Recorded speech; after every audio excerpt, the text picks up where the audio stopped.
ہم سب واقف ہیں کہ نبی مکرم صلی اللہ علیہ وسلم پر جو پہلی وحی نازل ہوئی وہ سورہ علق کی پہلی 5 آیات، جن میں سے ایک آیت میں نے آپ کے سامنے تلاوت کی، ہم سب واقف ہیں۔ اللہ رب العالمین نے ارشاد فرمایا اقرأ بسم ربک الذی خلق، پڑھیے اپنے رب کے نام سے جس نے پیدا فرمایا۔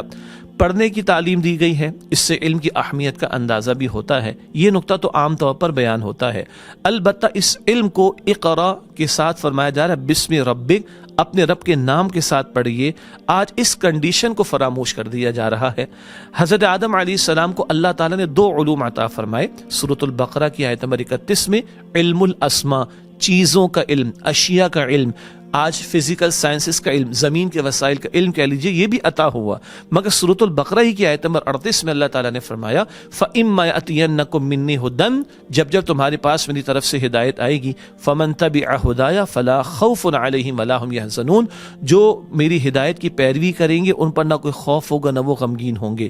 تو ایک علم ہے عصری علوم، کنٹمپرری ایجوکیشن، دنیاوی علوم اور اسکول کالج یونیورسٹی کی تعلیم، کوئی مسئلہ نہیں، حاصل کیجئے، سب لوگ حاصل کر رہے ہیں، بلکہ دلچسپ بات ہے کبھی کسی ممبر سے واعظ کرنے کی ضرورت پیش آئی کہ بچوں کو اسکول بھیجیں، کبھی کسی عالم دین کو تقریر کرنے کی ضرورت پیش آئی کہ جناب بچوں کو کالج بھیجیں، سب بھیج رہے ہیں، بلکہ کوئی زیادہ ہی بھیج رہے ہیں، بڑی بھاری فیسیں بھی برداشت کی جا رہی ہیں۔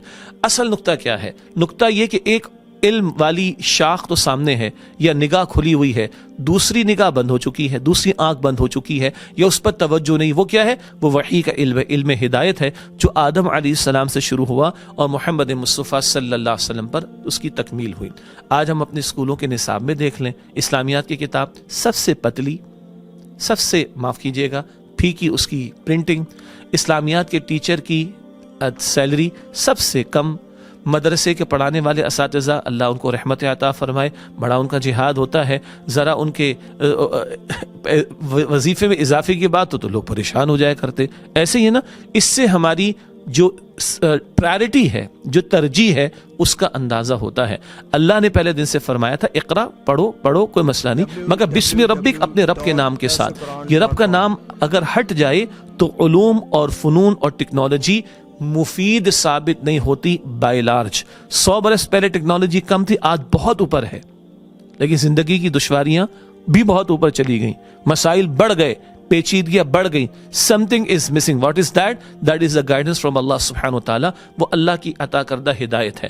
دنیا میں معراج سمجھا جاتا ہے ویلفیئر اسٹیٹ کے اعتبار سے، آج اسکینڈینیوین کنٹریز کو، سوئٹزرلینڈ ہوگا یا ڈنمارک ہوگا، سویڈن وغیرہ، ان کے ہاں پر کیپٹا انکم دنیا میں سب سے زیادہ ہے، یعنی فی کس آمدنی، لیکن عجیب بات ہے کہ سب سے زیادہ خودکشیاں انہی ملکوں میں ہو رہی ہیں۔ What is missing? Again the guidance, وحی کی تعلیم۔ ہاں، اس کا یہ مطلب نہیں کہ ان کا تجزیہ کر کے ہم مطمئن ہو کر بیٹھ جائیں، ہمارا حال بھی کچھ اچھا نہیں۔ ہمارے ہاں بھی 1% لوگ بمشکل ہیں اس پاکستان میں جنہوں نے قرآن کریم کا ترجمہ اپنی زندگی میں ایک مرتبہ مکمل پڑھا ہو۔ آپ چیک کر لیں، ہم نے تو اسکول کالج یونیورسٹیوں میں دروس قرآن کی محافل میں اور علماء کی مجلسوں میں چیک کیا تو 1% ہی نکلا۔ تو ہم نے کہاں قرآن پاک کو کھولا، علم ہدایت کی طرف کہاں رغبت ہوئی؟ الحمدللہ مدارس کا بڑا کردار ہے، مگر بہت اور زیادہ کردار کو بڑھانے کی ضرورت ہے۔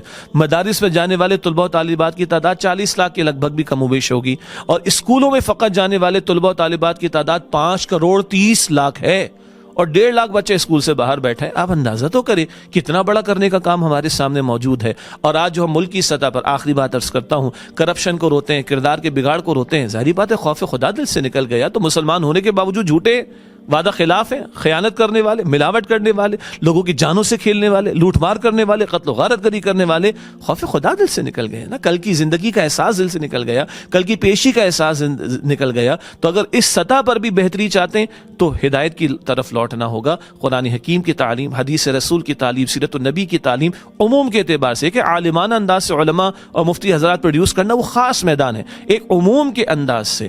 اور ہم سب بھی غور کریں، میرے گھر میں قرآن کی تعلیم کتنی، میرے گھر میں سیرت کی تعلیم کتنی، میرے گھر میں حدیث کی تعلیم کتنی، میرے گھر میں انگلش بیس یہ وہ سب کے لیے بڑی فکر ہے، اللہ کی عطا کردہ ہدایت کے لیے کتنی فکر ہے۔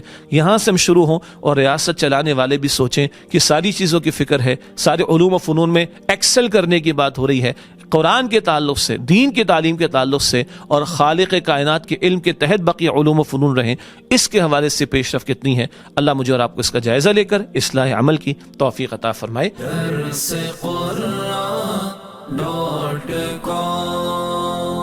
www.darsequran.com